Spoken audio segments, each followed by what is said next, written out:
In rural Australia, it is very accepted. Growing up, seeing your family drink, seeing your mum and dad drink, it is normalised. Regional areas have a really big drinking culture, like you see a lot of it very regularly. I think people start drinking for a pretty young age, 15, 16 years old. A lot of people out on Friday, Saturday night, partying, drinking, things like that. I don't think anything's going to change anytime soon.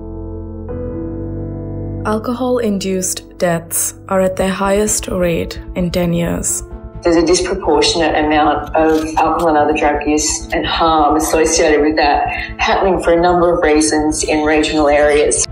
And in regional Australia, young people are losing their lives, their freedoms, and their loved ones. Youth in Australia use drinking as a mask as well to hide things that may be going on at home, mental health issues, and even boredom. I know for myself as well, if I'm sitting at home and have nothing to do, going out drinking with my friends is something to keep the mind busy and occupied.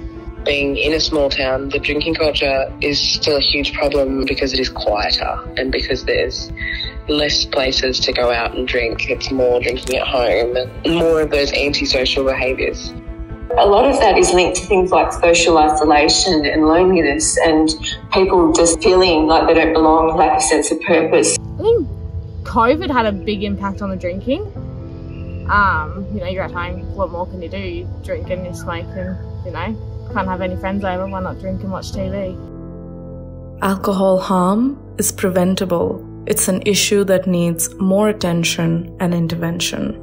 Especially for younger people, the more infrastructure and activity that's available to have activities that aren't just going to the beach and I feel like it's the younger ones that are bored that are creating problems by not having anything to do.